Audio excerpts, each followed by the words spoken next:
எப்போடா 4 மணி வெறுமன் இருக்குதல் மக்கள். அந்த வன்னிமையில கதைக்கு தான் எல்லாரும் ரசிகர்கள் கூடிட்டு போடு. காசு தருகிறானா வேண்டிக்கோள், சாப்பாடு தருகிறானா வேண்டிக்கோள், எல்லாவற்றையும் சாப்பிட்டுக்கள். ஆமாம் உங்களுக்கு தான் சொல்லிக்கோள். அதை ஏமாட்டை செய்துவிட்டு ஓடி வந்து ஊசிக்கு ஓட்ட போடு. ஆண்கள் வேட்டி கட்டுறதுக்கு பஞ்சி படி நான் ஒட்டு வட்டி வேணுமா என்ன நீங்க மாறையில்லைன்றீங்க. இல்லை, அழுவதற்கு முன்பதாக நீ விழித்துக்கொள். இவர்கள் ஆக்கிரமிப்புக்காரருடைய கைக்குலிகளாக செயல்படுகிற என்ற விடயத்தை நீ புரிந்து கொள்ள போலது. ஆகவே ஊசிக்கு ஓடி வந்து ஓட்ட போடு.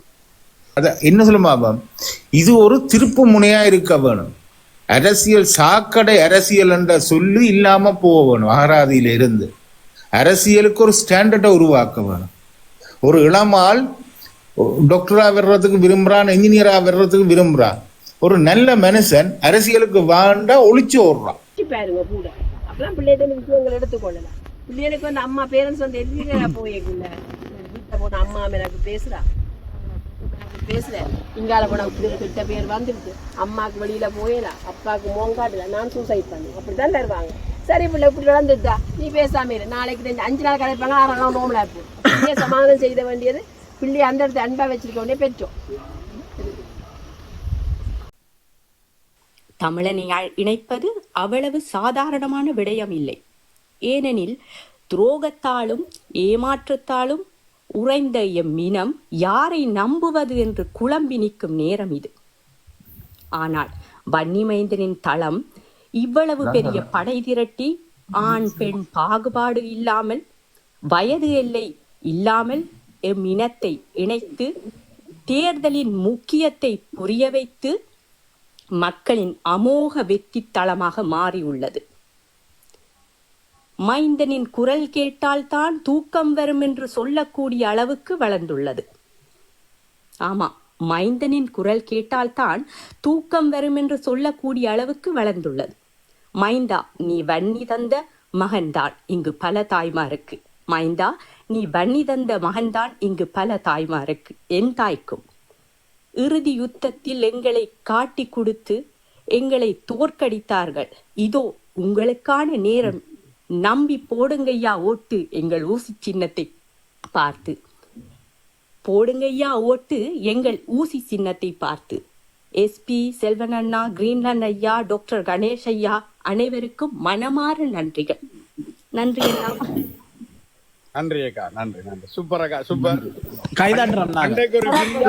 ஒரு ரியா எத்தனை பேரை உருவாக்கி இருக்கு பாருங்க.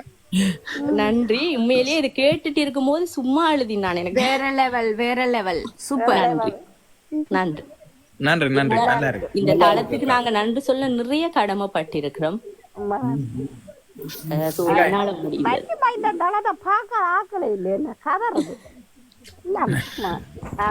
எப்போடா 4 மணி வெறுமன் இருக்குதல் மக்கள்.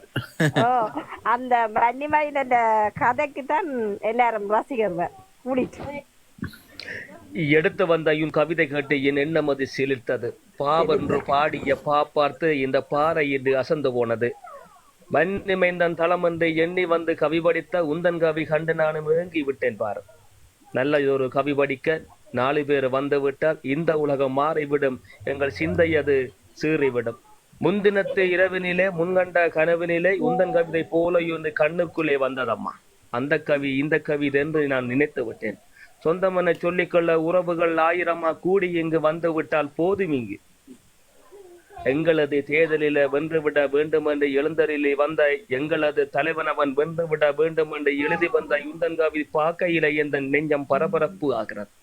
நாளை அது மறுதினத்தில் நல்ல தீர்வு வந்துடுமா என்று எங்கு ஏங்கும் ஏக்கத்துக்கு உந்தன்காவி தாக்கம் அதை தந்திருக்கும்.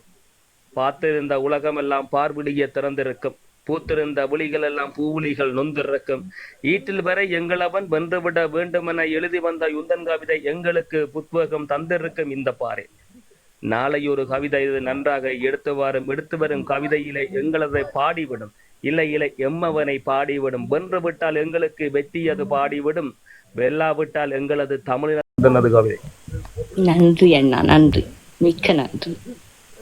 வண்டி வாய்ந்த எழுதி வச்சுட்டா படிக்கிறேன். அப்படியே சும்மா ஓ இப்ப நேற்று இல்லக்கா நேற்று அப்பாயின்மெண்ட் எடுத்து ரியாக்கு அடிச்சு சொன்னவன் நான் இப்படி ஒரு கவிதை வாசிப்பேன்.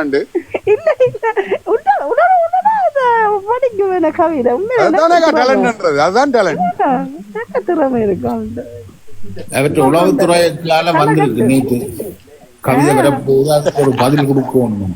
உண்மையாம நான் இன்னொன்று கேட்கட்டேன். நேற்று நீர் அந்த தந்திரில அந்த ஒரு ரெக்கார்டிங் சூப்பராப்பா. உண்மையா எப்படித்தான் நாங்கள் இரண்டமோ தெரியல. அதுதான் கனவேர கூப்பிட்டது நேற்று.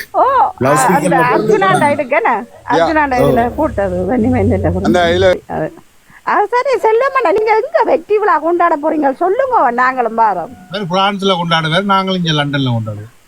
எல்லாரும் அவங்க வீட்டுல இருந்து கொண்டாடுங்க, ஜூம்ல கொண்டாடுங்க, ஜூம்ல கொண்டாடுவோம். ஜேடிஎல் என்ன கடையில ரெடி பண்ணிட்டீங்க போல கண்ணு?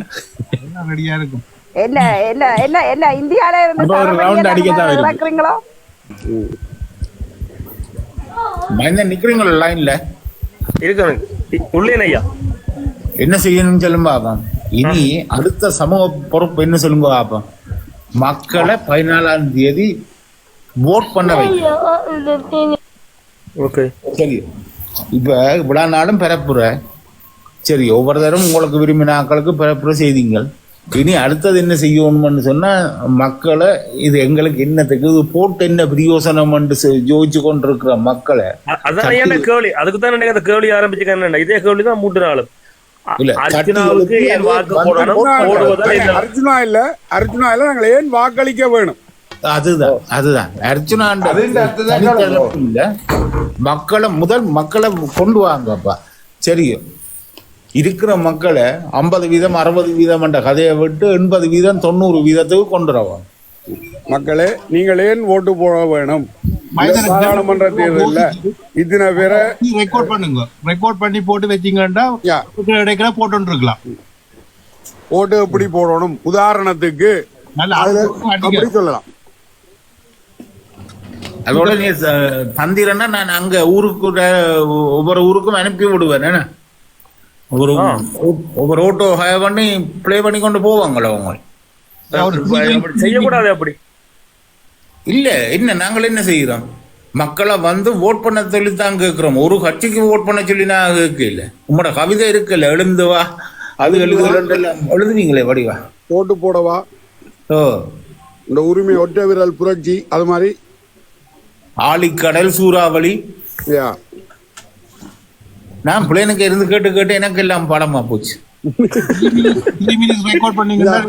ஐயா சொல்றாரு பாருங்க, explain the power of democracy.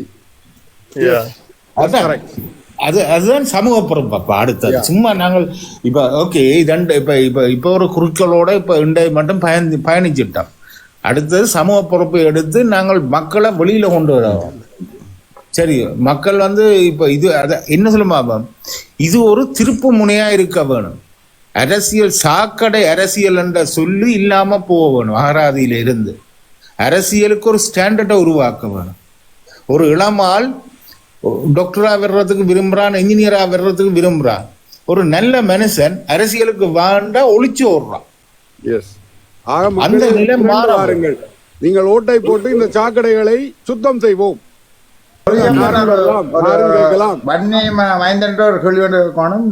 சொன்னால் இன்றைக்கு சுமந்திரன் சொல்லியிருக்கிறார், தென் மாதத்தினர் இருந்து யாழ்ப்பாணத்தை மக்களை இறக்கி அனுராண்ட ஒரு மீட்டிங் நடந்துன்னு சொல்லி அவர் ஒரு மீடியாக்களை கொடுத்திருக்கிறார். உண்மையா பொய்யா? என்ன அதின் விளக்கம் என்னன்னு சொல்ல தெரியா? அண்ணே அதை விடுங்க, அது அவரே கேளுங்க ப்ளீஸ். அண்ணா இன்றைக்கு இதுல வேண்டாம் அண்ணே.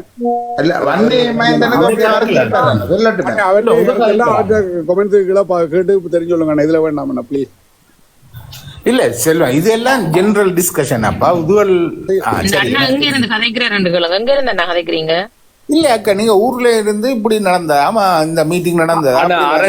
இந்த அரசியல் தேர்தல் களம் ஒன்று வருகின்ற காலப்பகுதியில் சுமந்திரன் ஐயா அவர்களுடைய வாகனங்கள் விபத்தில் சிக்குவதும், அது திட்டமிடப்பட்ட முறையில் தாக்குதல் நடத்தப்பட்ட என கூறப்பட்டு ஒரு மாயையை ஏற்படுத்துவதும், வாழ்வெட்டு குழுக்கள் எங்களை தேடி வந்ததாக வெள்ள வேட்டிகள் பரபரப்பாக அறிவிப்பதும், மட்டக்களப்பிலே சாணக்கியனவருக்கு பிள்ளையான அவர்களினால் கொலை அச்சுறுத்தல் விடுக்கப்பட்டுள்ளதான செய்திகளை பரப்புகின்ற இந்த நடவடிக்கைகளை என்பதை பார்க்கின்ற பொழுது ஒன்று மட்டும் விளக்குகிறது, இவர்களாம் ஒரே மட்டையில் ஊறிய குட்டைகள் என. தேர்தல் வருகின்ற நாட்களில் மட்டும் அல்லது மிக முக்கியமான விடயங்களை பகிர வேண்டிய காலங்களில் மட்டும் இவர்களுக்கு உயிரச்சுதல் வருவதற்கான காரணம் என்ன? இப்பொழுது அனுர குமர திசநாயக்கருடைய கட்சிக்கு இந்த இடத்திலிருந்து ஆக்களை திரட்டி வந்ததாக கூறுவதாக சுமந்திரன் அவர்கள் கூறியது உண்மையாக இருந்தால், அப்படி என்றால் எதற்காக அவர் பதவியேற்ற அந்த நாளிலே நீங்கள் ஓடோடி போனீர்கள்?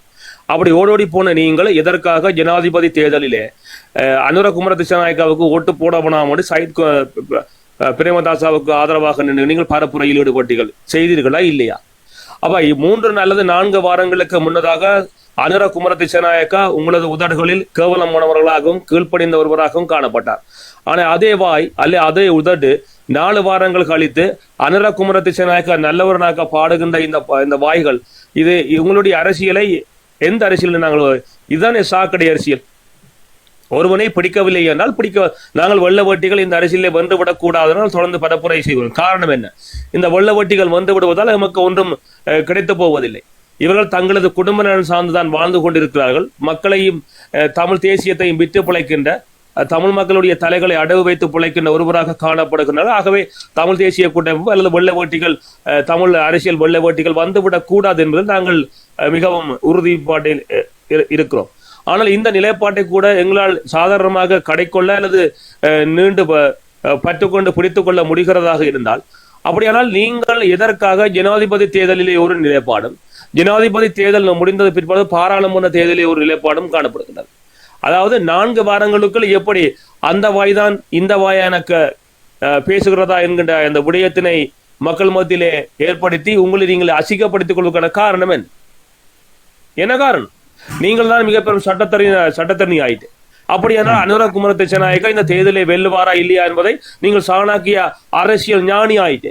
அப்ப அரசியல் ஞானி என்றால் உங்களது இந்த ஞானி என்ற சாணக்கிய அரசியலூடாக உங்களுக்கு திட்டவட்டமாக தெரிந்திருக்கும் இந்த தேர்தலிலே கண்டிப்பாக அனுர குமர திசநாயக்கா அவர்கள் வெற்றி பெற போகிறார். ஆகவே அவருக்கு நாங்கள் ஜனாதிபதி தேர்தலே ஆதரவா நிற்க வேண்டிய ஒரு நிலைப்பாட்டை நீங்க எடுத்து நின்றுக்கலாம். ஆனால் அதை நீங்கள் செய்யவில்லை. அப்படி என்றால் உங்களுக்கு அரசியல் தெரியாதா? அல்லது அரசியல் தெரிந்த பொட்டிக்காக பாயாட்டுகிறீர்களா? அல்லது நீங்கள் கோமாளிகளாக செயல்படுகிறீர்களா? அல்லது நீங்கள் மறதி பிடித்த ஒரு மாயைகள் இருக்கிற நீங்கள் என்னதான் செய்து கொண்டிருக்கிறீர்கள்? அப்ப அப்படியானவர்கள் மீளவும் கடந்த 4 மாதங்களுக்கு 4 வாரத்துக்கு முன்னதாக அல்லது ஜனாதிபதி தேர்தல் இடம்பெறுவதற்கு 4 வாரத்துக்கு முன்னதாக இதே அனுர குமர திசநாயக்காவை கூடாது என்று திட்டிய அதே வாய்கள் இன்று அதே மக்களிடத்தில் அனுர குமர திசநாயக்காவை எதுவும் செய்துவிட முடியாது அல்லது அவர்களை இதை செய்து விட்டால் எங்களை மக்கள் இந்த வெள்ளைப்பட்டிகள் சுத்துமாத்துக்கள் பைத்தியக்காரரா அல்லது கேட்டுக்கொண்டிருக்கிற மக்கள் பைத்தியக்காரர்? இதுதான் கேள்வி நிலையானது. அப்பொழுது சிந்திக்க வேண்டிய கடமைப்பாட்டிலேயும் தார்மீக கடமையிலும் யாரு இப்ப இருக்கிறார்கள்? மக்கள் தான். அப்ப மக்களாகிய நீங்கள் உங்களை அவர்கள் முட்டலாக்கி கொண்டிருக்கிறார்களா? அல்லது அப்படி முட்டலாக்கினால் அவர்களை நீங்கள் முட்டலாக்கி உங்களது வாக்குகளை ஊசிக்கு நீங்கள் போட வேண்டுமா? இல்லை, இதுதான் கேள்வி. அப்ப முடிவெடுக்க வேண்டியது மக்கள். அப்ப இது திட்டமிடப்பட்ட ஒரு கபலிகர அரசியல், ஒரு நீண்ட ஒரு நிகழ்ச்சி நிரல். அப்ப இந்த நிகழ்ச்சி நிரலை உடைத்து நீங்கள் வெளியில் இவர்களை ஓடோட விரட்டி அடித்து வெள்ளப்பட்டிகளை வேலையில் காய விடுவதன் ஊடாகத்தான் இந்த மாற்றத்தினைய மறுமலர்ச்சியை நீங்கள் ஏற்படுத்த முடியும். இந்த சுத்துமாத்து அரசியல்வாதிகளை சுழட்டி நீங்கள் எறிய முடியும். இல்லாவிட்டால் எங்கள் இனம் காணாமல் போவதற்கான வாய்ப்பை நீங்களை தேடிக் கொடுத்து விடுவீர்கள். நாளை நீங்கள் அழுது கொண்டிருப்பதால் பயன் எதுவும் இல்லை. அழுவதற்கு முன்பதாக நீ விழித்துக்கொள். இவர்கள் ஆக்கிரமிப்புக்காரருடைய கைக்குலிகளாக செயல்படுகிற என்ற விடயத்தை நீ புரிந்து கொள்ள பழகு. ஆகவே ஊசிக்கு ஓடி ஓட்ட போட்டுட்டு பேர நாட்டை பார்ப்போம். இதை கேளுங்க. இதான ஐயா உங்களுக்கான பதில் இதுதான் ஐயா. இதைத்தான் நான் சொல்லல. என்ன மட்டும் அவசர கால சட்டமே நீ நீக்க மாட்டினமாம் அண்ணா. அரச அவர் அதை நீக்க நன்றியா நன்றி நன்றி. அவசர கால தடை சட்டம் அல்லது பயங்கரவாத தடை சட்டம் நீக்கப்பட முடியாதானே? அப்படி நீக்கி விட்டீங்கன்னா சிறையில தமிழர்களை கொண்டு சிறை அடைக்க முடியாது, தமிழர்களை மிரட்ட முடியாது. தமிழர்களை மிரட்ட வேண்டுமாக இருந்தால் இந்த பயங்கரவாத தடை சட்டம் அல்லது அவசர கால தடை சட்டம் அவர்களுக்கு தேவையானதாக இருக்கிறது. அப்படி அதை இருந்தால் தான் தமிழ் மக்களை மிரட்ட முடியும், அடக்க முடியும். ஆகவே அந்த மிரட்டல்களுக்கும் முருட்டுகளுக்கும் இதே எங்களுடைய தமிழ் தேசியவாதிகள் ஆதரவாக இருக்கிறார்கள். இந்த மிக பெரும் சட்ட வல்லுநர்கள் தானே காட்டிக் கொள்கிற இதே தவராச ஐயா அவர்கள், இதே சுமந்திரன் ஐயா அவர்கள் இதை குழந்தையாக போய்கொண்டிருக்கிறார்கள். இவர்கள் ஜனாதிபதி சட்டத்தரணி. சரி, தமிழ் மக்களுடைய தேசிய அரசியல் அபிலாசையை பேசுகிறவர்களாக நீங்கள் இருந்தால் ஜனாதிபதி சட்டத்தரணி என்ற அந்த அந்த பதவியை, அந்த பட்டத்தை நீங்க தூக்கி வந்திருக்கணுமா இல்லையா? அறிஞ்சிருக்கணுமா இல்லையா? உங்களோட பதவி நீங்களான சொல்லிக்கொள்ள, இது ஜனாதிபதி சட்டத்தரணி நான் அல்ல, இதை ஜனாதிபதி சட்டத்தின் ஒரு பட்டம் உண்டு. அப்படி என்றால் தமிழ் மக்களை அடக்கி ஒடுக்கின்ற இந்த ஆட்சியாளர்கள் வழங்கப்படுகின்ற அந்த ஜனாதிபதி சட்டத்தரணி அந்த பட்டத்தை நீங்கள் ஏன் ஏற்றீர்கள்? ஏன் ஏற்றீர்கள்? இதுக்கு உங்களுக்கு பதில் என்ன? இந்த கேள்வியை கேட்க வேண்டியது யார்? இந்த மேடையில வந்து பேசுகின்ற இந்த அரசியல்வாதிகளை நீங்களும் கேட்க வேண்டும். ஏன் நீங்கள் கேட்கவில்லை? ஆகவே தான் நாங்கள் ஒன்றை மட்டும் உங்களுக்கு சொல்லிக்கொள்ள விரும்புகிறோம். ஏமாற்றுகிறவனிடம் ஏமாந்து போகாதே. அவன் ஏமாற்றுகிறான் என்று தெரிந்து விட்டால் அவனை ஏமாற்றி விரட்டி அடித்து அந்த ஓட்டை கொண்டு ஊசிக்கு போடு. காசு தருகிறானா வேண்டிக்கோள், சாப்பாடு தருகிறானா வேண்டிக்கோள், எல்லாவற்றையும் சாப்பிட்டுக்கள். ஆமாம் உங்களுக்கு தான் சொல்லிக்கோள். அதை ஏமாற்றை செய்துவிட்டு ஓடி வந்து ஊசிக்கு ஓட்ட போடு. காரணம் என்ன? ஊசியை ஓட்ட போட்டு விட்டு ஒன்றை மட்டும் சொல்லிக்கொள், கடந்த 15 வருடங்களாக இப்படித்தான் நாங்கள் ஆமா போட்டு இருந்தாலே எங்களை ஏமாற்றி கொண்டிருந்தீர்கள். ஆகவே அதனால் இதை செய்து கொண்டு மாற்றி போடு. அப்பொழுது புரியும், இந்த மக்கள் காசு கொடுத்தார்களும் எங்களை ஏமாற்றுவார்கள், சாப்பாடு கொடுத்தாலும் எங்களை ஏமாற்றுவார்கள், போத்தல் கொடுத்தாலும் எங்களை ஏமாற்றுவார்கள். ஆகவே நாங்கள் தோற்று விட்டோம்னா ஓடி போய்விடுவார்கள். அதை ஒரு முறை செய்து கொள். நீ எங்களுடைய தமிழுடைய தேசிய தலைவனுடைய விடுதலையையும் கட்டுப்பாட்டையும் ஏற்ற ஒருவராக இருந்தால், தமிழ் தேசியத்தை நேசிக்க கூடிய ஒருவராக இருந்தால் இதனை செய்துவிடு.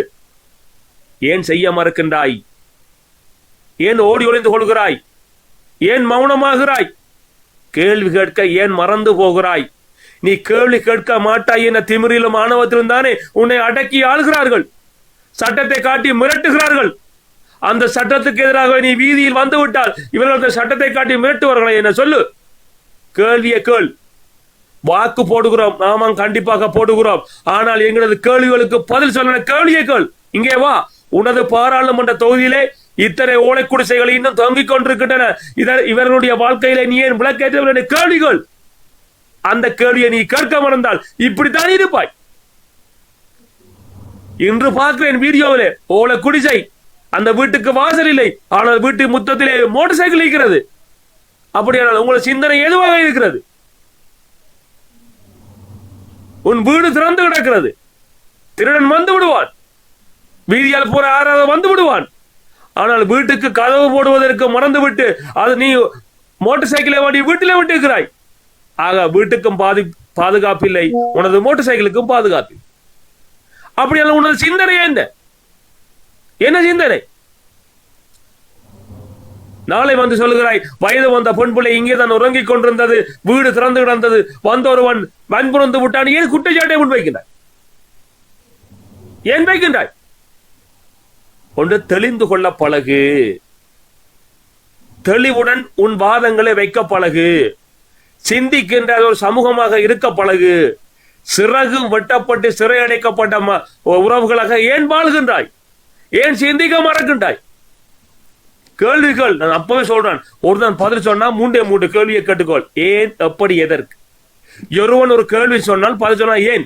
வன்னிமேந்தன் சிந்திக்க சொல்லுகிறான். ஏன், எதற்கு, எப்படி சிந்திக்க சொல்றான்? கேள்வியை போடு. ஏன் சிந்திக்க வேணும்? ஏன் சிந்திக்க வேணும்? நான் அறிவார்ந்தவனாக காட்ட வேண்டும். எதற்கு?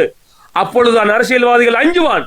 அப்படி அஞ்சு விட்டால் அவன் இந்த பக்கம் பெறமாட்டான், என்னை ஏமாற்ற மாட்டான். இந்த நிலையை நீ உருவாக்கு. ஏன் நீ உருவாக்க மறுக்கிற? ஏன் உருவாக்க மறுக்கிற? அப்ப ஊழல் பெருகிவிட்டது, லஞ்சங்கள் பெருகிவிட்டது, நிர்வாகங்கள் சீர்குலைந்து கிடக்கிறது. இதுக்கு காரணம் யார்? லஞ்சத்தை கொடுப்பது யார்? நீங்கள் தானே ஐயா லஞ்சத்தை கொடுக்கிறீர்கள். முடிந்தவுடன் வேலையை முடித்து விரைவாக வர வேண்டும் என அந்த லஞ்சத்தை கொடுப்பது யார்? நீங்கள் தான். அப்ப சுயநலவாதிகள் யார்? நீங்கள் தானே. நீங்கள் தானே. மருத்துவமனைக்கு போனா லைன் அடிக்க கூடாது, உடனே போகணும். அப்ப லஞ்ச உருவாக்குறது யாரு? நீங்கள் தான். நாட்டை பழுவாக்குறது யாரு? நீங்கள் தான். ஆனா நீங்கள் என்று திருந்த போகிறீர்கள். இந்த கேள்வியை கேட்டால் உங்களுக்கு கோபம் வந்து விடுகிறது. ஏன்? சமூகத்தின் மீது அக்கறை இருக்குமாக இருந்தால், அந்த அக்கறை உன்னதமானதாக இருக்குமா இருந்தால் இந்த கேள்விகளை நீங்கள் எழுப்பீர்கள். ஆனால் நீங்கள் எழுப்பினீர்களா? ஏன் எழுப்பவில்லை? யோசிச்சு பாருங்க. பார்க்கவே அந்த புள்ளிவதை பார்க்கவே எனக்கு நெஞ்சு வடிக்குது, இதயம் கொதிக்குது, கண்கள் எல்லாம் அந்த எண்ணெய் அறியாமல் கலங்கி வடிகிறது, கண்ணீர் காட்டாராக பாய்ந்தோடுகிறது. ஏன் தெரியுமா உறவுகளே? 6 லட்சம் மக்கள் வாழக்கூடிய அந்த பகுதியிலே இன்னைக்கு 67 சாராய கடைகள் இருக்கிறது என்றால் அதற்கு காரணமானவர்கள் யார்? நீங்கள் தான். அந்த சாராய கடைகளை முற்றுகையிட்டு ஒரு போராட்டத்தை நடத்தி இருந்தால் இந்த சாராய கடைகள் அங்கு வந்திருக்குமா? ஏன் நீங்க செய்யவில்லை? எங்க இருக்கிறீர்கள்? ஏன் இது மௌனமாக இருக்கின்றீர்கள்? கேள்வி கேட்க மறுப்பதால் தானே உன்னை அவன் ஏமாற்றி கொண்டிருக்கிறான். கேள்வி கேட்க மறுப்பதால் தானே உன்னை கேளிக்கையினுடைய பொருளாக பார்த்து கொண்டிருக்கிறான். அவன் பொய்களை சொல்லிக்கொண்டே போய்கொண்டே இருக்கிறான். அதை கேட்டுவிட்டு மெய்யென ஏன் நீ நம்பிக்கொண்டிருக்கிறாய்? பொய்யுக்கும் மெய்யுக்கும் உள்ள இடைவெளியை புரிந்து கொள்ளாத நீங்கள் எப்படி நாளைக்கு மெய்ஞானத்தை காட்டி ஆள போகின்றீர்கள்? விடுதலை இல்லை, வீடு இருண்டு கிடக்கிறது, உண்பதற்கு உணவில்லை, உறவிடமில்லை என்று ஏன் நீ அழுது புலம்பிக் கொண்டிருக்கின்றாய்? இந்த அழுகைக்கு காரணமானவர்கள் நீங்கள் தானே. வெள்ளைப்பட்டிட்ட போனா, அண்டிட்ட பாராளுமன்ற உறுப்பினர்கிட்ட போனா எனக்கு அரசு உத்தியோகம் கிடைக்கும். ஆமா, கிடைச்சிட்டு அப்புறம் ஆயுசு பூரா அவருக்கு தான் ஓட்டு போடணும். போட்டு அதான் வேலை கிடைக்கல, கிடைச்சிட்டு அவரோட போய் செல்ஃபி எடுத்தா அவர் எனக்கு போட அரசியல். சரி, நீங்க செல்ஃபி எடுத்த அரசியல்வாதிகளும் அந்த காலங்களில் நாங்களாம் 100 ஆண்டுகளுக்கு வாழப்பட சொல்லித்திருந்த அந்த அரசியல்வாதிகள் இன்னும் காணாமல் போனதுக்கான காரணம் என்ன? என்ன காரணம் ஐயா? வெடிக்கவில்லையா? அகப்பை பிடித்தவள்தான் அன்று அங்கேற்கனை எழுந்து வடிக்கவில்லையா? எருமலையாய் கொதிக்கவில்லையா? அழிக்க வந்த கப்பலை அந்த ஆழ்கடலை அவள் மூழ்கடிக்கவில்லையா? அவள் ஒரு அங்கேற்கனிதானே. ஏன் நீ எழுந்து விட மறுக்கிறாய்? எந்த ஒருவன் வன்புணர்வு செய்து விட்டான் என ஏன் அழுகின்றாய்? வீதியிலே குழந்தையை பெற்றுவிட்டு ஏன் எறிந்து விட்டு ஓடுகிறாய்? உனக்கு அதுக்கான வழிமுறை தெரிந்திருக்குமா என்றால் நீ குழந்தையை பெற்று வீசியில் அறியக்கூடிய வாய்ப்பு உனக்கு வந்திருக்குமா? அந்த கல்வியை நீ தெரிந்திருந்தால் இந்த நிலை உனக்கு ஏற்பட்டிருக்குமா? இனி நீ சமூகத்திலே கூணி குறங்கி வாழக்கூடிய வாய்ப்பு உனக்கு வந்திருக்குமா? வெளிநாட்டிலே இந்த கல்வி இருக்கிறது. அடிப்படை கல்வி பாடசாலையிலே சொல்லிக் கொடுக்கிறார். ஏன் எங்கள் பாடசாலைகள் இன்னும் வரவில்லை? ஏன் அதை நீ கேட்கவில்லை? பிள்ளை ஒன்று வயதுக்கு வருமா ஏதாவது முதலில் சொல்லிக் கொடுக்கிறது பள்ளிக்கூடத்திலே. வெள்ளையர் நாட்டிலே சொல்லிக் கொடுக்கிறார்கள். எங்களது பள்ளிக்கூடத்தில் இருக்கிறதா அப்படி? அந்த பிள்ளைக்கு வயிற்று வலி வந்து விட்டால் அந்த நாளிலே அந்த விடயம் என்றால் பள்ளிக்கூடத்திலே அவர்கள் எப்படி அரவணைக்கிறார்கள்? எவ்வாறு அந்த பிள்ளைக்கான ஒத்துழைப்பை அந்த பள்ளிக்கூடத்திலே ஆசிரியர்கள் வழங்குகிறார்கள்? எங்களது நாட்டில் இப்படி இருக்கிறதா? வயிற்றுக்குள்ளே அந்த புள்ளை பண்புள்ளை மேசையிலே படுத்து விட்டால் எழுந்து நின்று அடிக்கிற வாத்தியார் தானே இருக்கிறார்கள். ஏன் இந்த எழுச்சி எமது நாட்டிலே வரவில்லை? ஏன் வரவில்லை? வயிற்று குத்து வந்து பொம்பளை புள்ள படுத்து கிடந்தா ஏன் வயிற்று குத்து தெரியாத வாத்தியாரம் ஆசிரியர் எதுக்கடா பள்ளிக்கூடத்துல வாத்தியாரம் இருக்கிறீங்க? ஏன் இந்த கேள்வி நீ எழுப்பல? இது நடக்கவே இல்லையா? செய்திகள்ல பாக்குறது நெஞ்சு வடிக்கிறது, ரத்தம் கொதிக்கிறது. அப்ப பள்ளிக்கூட படிக்கிற வாத்தியாருக்குமே ஆசிரியருக்கும் அதிபருக்குமே இந்த தெளிவு இல்லையாண்டா அப்ப எப்படா எங்கட புள்ள படிச்சு மேல வருவா? எப்படி மேல வருவா? பள்ளிக்கூடத்தில் ஒரு புள்ள மயங்கி விழுந்துட்டா ஏன் மயங்கி விழுத்து எவன் கேள்வி வைக்கிறான்? அப்பனு மாத்தாவன் தான் அந்த கடந்த இரவிலே அந்த பிள்ளைக்கு இருப்பதை உணவாக அளித்து விட்டு வெளியே வருகின்ற பொழுது உணவில் இந்த பிள்ளைக்கு மயங்கி விழுது, தண்ணியை குடிச்சிட்டு வருது. ஆனா வாத்தியார் டீச்சர் என்ன செய்யறா?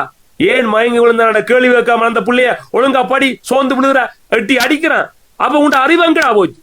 எங்க போச்சு உண்ட அறிவு? கோபம் வருமா இல்லையா? உங்களை டாவன்னு சொல்லாமல் அப்ப டி என்று சொல்லாமல் எப்படித்தான் நாங்கள் கூப்பிடுவது? இது நடக்குதா இல்லையா? நீங்க சொல்லுங்க. நான் சொல்ற விஷயம் நடக்குதா இல்லையா சொல்லுங்க.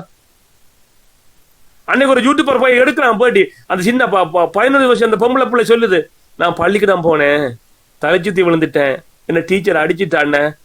அப்ப அவர் கேட்கிற ஏன்னு, அட கடந்த 20 அண்ணா சாப்பிட்டு இருந்தேன், காலை மேல எனக்கு சோறு இல்லையண்ணே, அதான் போனேன், தண்ணி குடிச்சிட்டு போனேண்ணே, தேர்த்தனி குடிக்க கூட சீனி இல்லையண்ணா, சர்க்கரை இல்லையண்ணா, அம்மா வறுமையை தந்தா குடிச்சிட்டு போனேன்னு, என்னால இயலாம போச்சேண்ணா, என்ன 8 மணித்தன 7 மணித்தனம் பள்ளியில படிக்கணும்னு தலைச்சுத்திச்சேண்ணா, விழுந்துட்டேன்னு அழுகுறான் எடுக்க போனவன். இந்த யூடியூபருக்கு இருக்கக்கூடிய இந்த அறிவும் அன்பும் மரமும் இந்த பாடசாலை படிக்கின்ற ஆசிரியருக்கு இருக்கா? இருக்காடா? இருக்கா? சொல்லு, இருக்கா? இருக்கா உங்களுக்கு? ஒரு பொம்பளை பிள்ளைக்கு வயிற்று குத்தன்னு சொன்னா அது ஏன் வயிற்று குத்தன்னு அழுதுட்டு அதுக்கு உனக்கு கண்டுபிடிக்க தெரியல? புள்ள பாடசாலையில மயங்கி விழுந்தா ஏன் மயங்கி விழுந்தா தெரியல? நீங்களா என்ன பண்ணி கிழிச்சுக்கிட்டு இருக்கீங்க? நீங்க என்ன கிழிச்சுக்கிட்டு இருக்கீங்க? தேசம் மாறணும், மாற்றப்பட வேண்டும். புலம்பெயர்ந்த தேசத்தில் உள்ள உறவுகள் அங்க போனா தான் மாற்றம் வரலாம். அப்படி இல்லைன்னா புலத்துக்கு நிலத்துக்கு புள்ளான விஷயங்களை தெரிஞ்சு கொள்ள பழகணும். இப்படியான ஊடகங்கள் வாயிலாக இந்த தகவலை கடத்தணும், விழிப்புணர்வை ஏற்படுத்தணும். அப்பதான் மாற்றம் வரும். மாறாதன்று கிடக்காத. எங்க இருக்குது? மேடையில போய் பேசினா ஒருத்தன் காசை கொடுக்குறான், நன்றி சொல்ல மாட்டேன்றான். இந்த வெள்ள வட்டியில மாதிரி வெளிநாட்டுல உள்ளவங்களாம் காசை அள்ளி அள்ளி கொட்டணும். ஆமா கொட்டணும், ஆனா நன்றி சொல்ல மாட்டேன். அது சொல்ல மாட்டேன். 1 minute. இப்ப புலம்பெயர் மண்ணிலேருந்து போறதுக்கு என்ன உத்தரவாதம்? அதை என்ன நாங்கள் புரிவன என்ன உத்தரவாதம்? அங்க முதலீடு செய்து அங்க போய் இருக்கிறதுக்கு என்ன உத்தரவாதம்? அதைத்தானே நான் கேட்கிறோம். முதலீட்டாளர்கள் எமது நாடு நோக்கி வர வேண்டுமாக இருந்தால், அந்த மக்களுக்கான வேலை வாய்ப்பை ஏற்படுத்த வேண்டுமாக இருந்தால் முதலீட்டாளர்கள் வருவார்கள். ஆனா முதலீட்டாளர்கள் அந்த நாட்டிலே வருவதற்கான புறச்சூழல் சரியா இருக்கா? அது என்ன புறச்சூழல்? அவருக்கான சுதந்திரம் தனியா இருக்குதா? அவர்கள் முதலீடுகளுக்கு பாதுகாப்பு இருக்கிறதா? அச்சுறுத்தல் இல்லாத ஒரு சூழல் இருக்கிறதா? இல்ல. அப்ப ஏன் அஞ்சுறான்? ஆவா குழு வெட்டுறான், வால்வெட்டு குழு வெட்டுறான், கஞ்சா அடிச்சு போட்டு வர்றான். அப்ப எப்படி அவங்க முதலீடு போட்டு நடத்துவான்? சரி, அவங்களத்தான் கொஞ்சம் அடக்கலாம்னு பார்த்தா எங்கிட்ட அரசியல்வாதிகள் ஒவ்வொரு மாசம் வா கந்தையாண்ணா வெளியில வாங்க போலீஸ்காரன் போட்டு அடிக்கிறான். இதுவும் கூட கம்பெனியா? ஆமா கம்பெனி. ஓகே, எத்தனை மில்லியன் இன்வெஸ்ட்மெண்ட்? 10 லட்சம் 10 மில்லியன் இன்வெஸ்ட்மெண்ட். அப்படியா? சரி, மாசத்துக்கு எனக்கு 3 லட்சம் இது காட்டு, எது காட்டு? வெள்ள வேன் வந்து நிக்குது. இல்லன்னா குடும்பத்தை தூக்குவேன். மைந்தன் என்னன்னு சொன்னா, பிரதேசபையோ கச்சேரியோ ஜூடியோ எல்லா இடம் லஞ்சம் தானே. லஞ்சம் கொடுத்தா தானே அதுக்கு பெர்மிஷன் தாராங்க. லஞ்சம் இல்லாம பச்சை குழந்தைய தூக்கி எறிஞ்சி ஒரு கேன்சர்கார பொம்பளைய அடிச்சு அநியாயப்படுத்தி நாசப்படுத்தி இருக்கிறாங்க. இதுக்கெல்லாம் காரணம் என்ன பொறுத்த மட்டும் அரசாங்கம் தான். அரசாங்கம் தான் நல்ல நல்ல மக்களுக்கு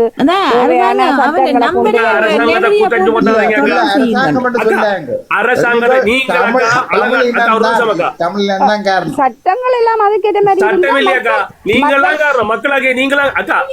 மக்கள் தட்டி கேட்கணும்.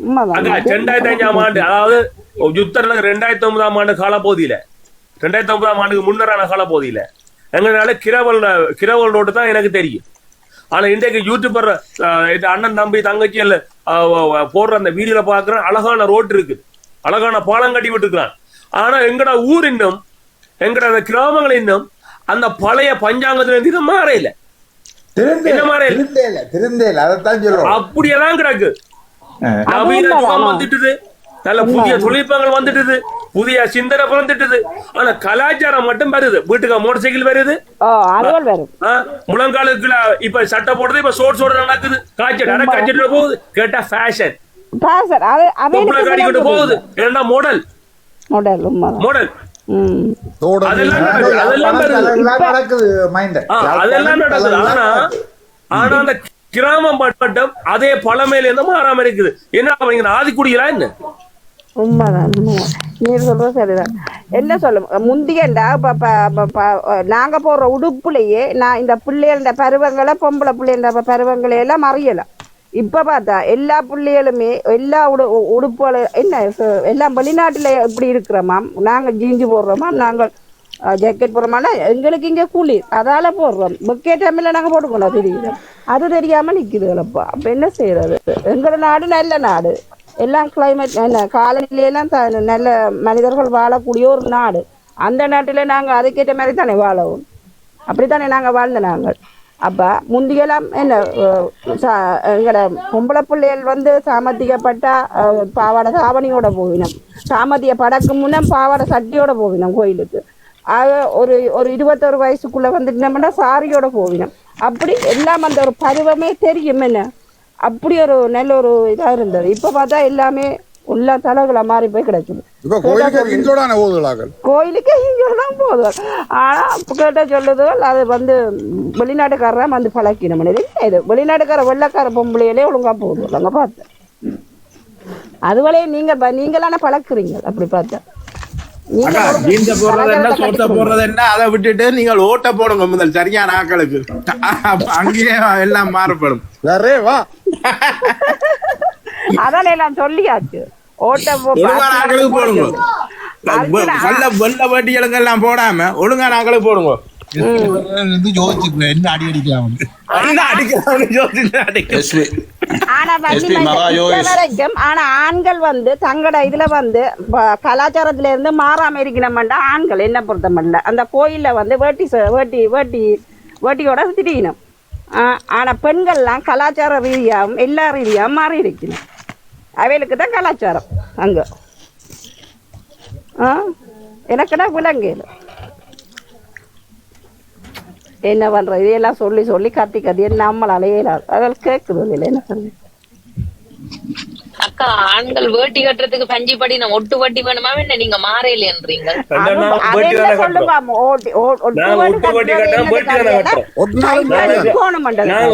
முழங்காலுக்கு மேல கொப்புளையும் காட்டி கொண்டு போட்டு போயில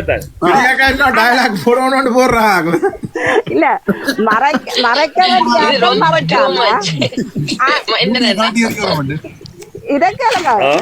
எனக்கு சில நேரத்துல இந்த படங்கள்ல பொடியில பாருங்க பொடியில இன்றும் அந்த வேட்டி ஷால்வாதான் என்ன இந்த வேட்டியா பெல்ட் இல்லாம ஒட்டி விடுறாங்க நிக்குது. ஆனா வேட்டி தான் அது என்னன்னா இங்க வந்து இப்ப வண்டி வச்சுட்டு தானே வேட்டி உடுப்புல நிக்குது இல்ல அதுக்காக அதுவும் தான் அது டைட்டா நிக்கும் உறிஞ்சு விடாது. அது ஒரு பாதுகாப்பும் கூட.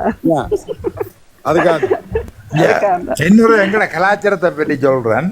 என்னன்னு சொன்னால் அங்கே எங்களோட தாயத்திலிருந்து வாட்ஸ்அப் ஃபோனில் அனுப்பினோம்.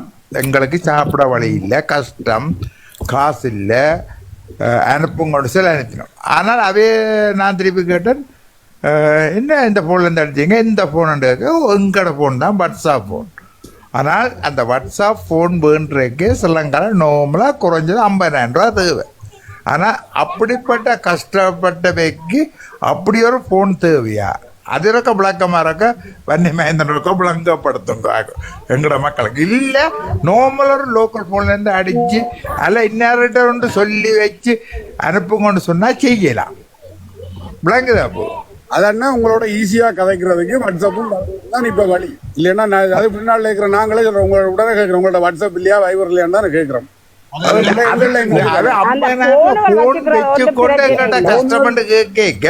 யோசிச்சு பாருங்க, நாங்கள் முந்தி என்ன 1000 ரூபாய் அங்கிருந்து வெளிக்கிடைக்க 1000 ரூபாய் பெரிய காசை நினைச்சிருப்போம். என்ன அந்த நேரம் நாங்கள் நார்மல் சைக்கிளே இல்லை நடவாத ஆரம்பிச்சு போனா அங்கே சைக்கிள் தெரிஞ்ச நாங்கள் அப்படித்தான் கடன்பட்டிருப்போம். என்ன அண்ணா இப்ப நீங்கள் அந்த காலமும் இந்த காலமும் ஒன்று இல்லைன்னா